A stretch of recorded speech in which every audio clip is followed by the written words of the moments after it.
Hello, good day everyone. This is Angelica Rosal and I am the first reporter of Group 4. For today's video, we are gonna tackle and discuss the Chapter 4, which is Language and Culture. But before we start, let me introduce first my group mates. We have Hernis Angelica Sebastian, Kent Sahulga, Sherilyn Pineda, and Mary Cristel Perpinosas. According to Vygotsky, a language is not just words. It is a culture, a tradition, a unification of a community, a whole history that creates what a community is. It's all embodied in a language. Language is the basis of Vygotsky's ideas on social interaction. The development of speech occurs in three stages: external, egocentric, and inner speech. External or social speech occurs from birth until the age of 3. Babies use language to communicate their feelings, express their emotions, and share simple words. They use language to state their needs and also respond to their parents' speech. You can begin to see the social influence on behavior as early as this stage based on the reactions to their demands. Even though babies use language to control their needs, the people around them express approval or disapproval based on their behavior. This leads to cognitive development within the individual. The next stage, egocentric speech, occurs between the ages of 3 and 7. As they begin to rationalize internally their actions or behavior, children begin to talk to themselves. This inner speech helps them to control their reasoning and organize their thoughts. They continue to interpret meaning from the reactions of others, further integrating the cultural beliefs into their own cognitive development. Without language, Vygotsky believed that we would be limited to a more primitive function. Language is ultimately the tool by which we communicate the desired behaviors and therefore enable the development of a society and its culture. So, here are the learning outcomes for this chapter. After undergoing the learning experiences, the students are expected to trace the possibility of language origin in a cultural anthropological perspective, recognize sign language as a language of cultural significance to people with special needs, and identify the different theories of anthropological linguistics and relate them to society and language learning. Now, let us proceed on Lesson 1, Accounts on the Origin of Language. Here we have our first task for the Chapter 4. So, you are going to discuss this with a partner and address the following questions. How do you think did language begin? How and why did language originate? Where did language originate? And what is the origin of all language? What was the first language? How did language begin? Where and when? These are repeated questions asked by scholars. Bernard Campbell states flatly in Humankind Emerging, "We simply do not know and never will how or when language began." Some believe that language is a divine gift given to humans by God, while others argue that language is simply the product of many years of natural selection. Either way, at some point in evolution, humans developed the ability to speak. But how did it all start? How did humans first discover their ability to speak and begin to formulate the first language? Conceived by linguists, a number of invention hypotheses explain the possible ways in which language first originated in humans. The following are explanations of a few examples of hypotheses. First, we have the bow wow theory. This is based on the ideas that humans imitate the sounds of the animal's call. So, according to this theory, language began when our ancestors started imitating the natural sounds around them. The first speech was onomatopoeic, marked by echoic words such as moo, meow, splash, cuckoo, and bang. However, relatively few words are onomatopoeic, and these words vary from one language to another. For instance, a dog's bark is heard as aw aw in Philippines, ham ham in Albania, and wang wang in China. In addition, many onomatopoeic words are of recent origin and not all are derived from natural sound. Next, we have the pooh-pooh theory.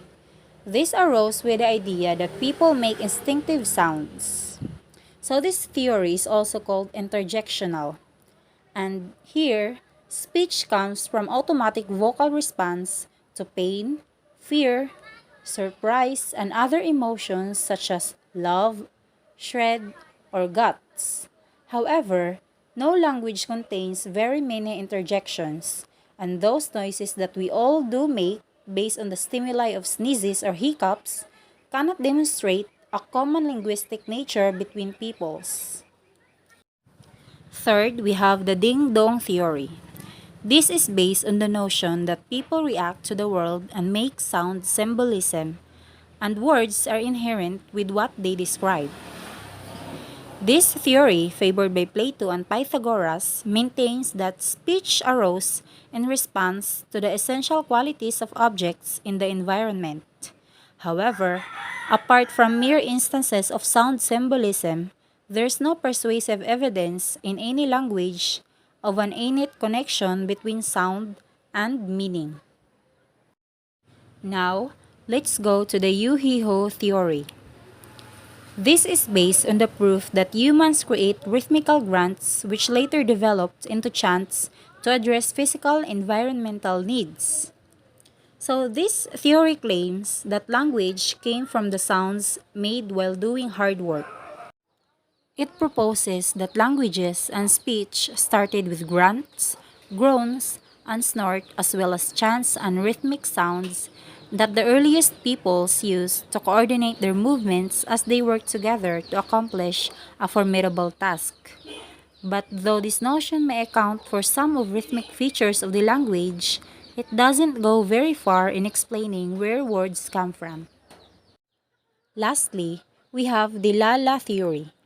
The romantic side of human life is the sole factor that is responsible for the creation of language. This theory is also called the sing-song theory, and it claims that speech originated in song, play, laughter, and other aspects of romantic side of life. It also argues some of our first words were long and musical rather than short grunts some theories suppose we started with. However, as David Crystal notes in How Language Works, this theory still fails to account for the gap between the emotional and the rational aspects of speech expression. Now, let us proceed to genetic mutation of Chomsky. But before we tackle this theory, let us know first who is Noam Chomsky.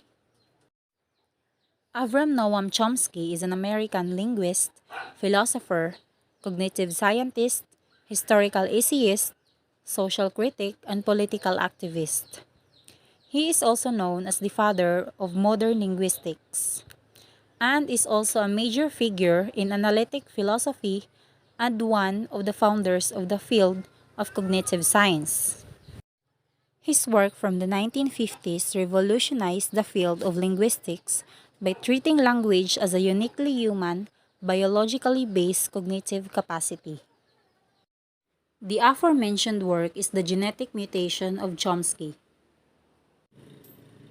Noam Chomsky postulates in his theory that language was created from a genetic mutation from one of our human ancestors.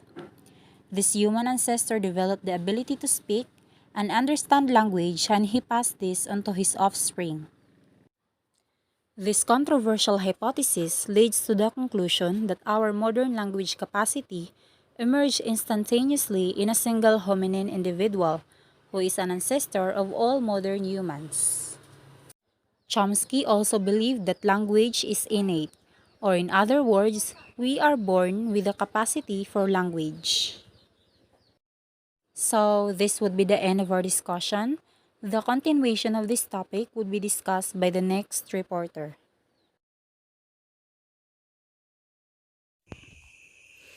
Hello everyone, I am Sherilyn Orhalf Pineda from Group 4 and I will be continuing the discussion of Miss Angelica Rosal about the origin of language. Here we have the vocal grooming of Dunbar. From grooming to gossip, here is Reuben Dunbar's theory.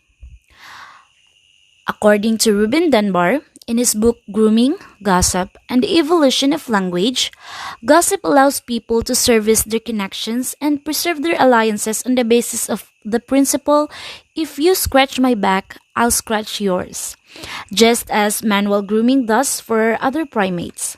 According to Dunbar, the task of manually grooming one's friends and acquaintances became so time-consuming as to be unaffordable as humans began to live in larger social groups. To solve this issue, humans developed vocal grooming, which is a cheap and ultra-efficient form of grooming. One that just needs to use inexpensive speech sounds to groom allies in order to maintain their happiness, allowing both hands free to perform other tasks. Vocal grooming then evolved into vocal language, initially in the form of gossip. Dunbar's hypothesis appears to be supported by the fact that language structure exhibits adaptations to the function of narration in general. Critics of this theory point out that the very effectiveness of vocal grooming, the low cost of words, would have undermined its ability to convey commitment of the kind conveyed by time-consuming and expensive manual grooming. Another criticism is that the theory offers no explanation for the crucial shift from vocal grooming, the creation of pleasant but meaningless sounds, to the cognitive complexities of syntactical speech. Our next theory, or hypothesis, is putting the baby down hypothesis by Dean Fowlkes.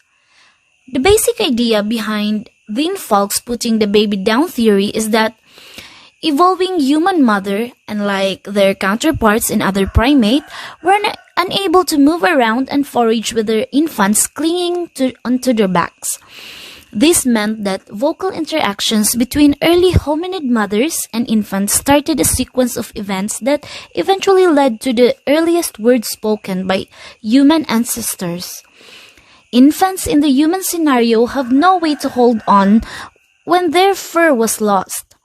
Mothers frequently had to put their babies to sleep as a result. These infants needed to be convinced that they were not being abandoned as a result.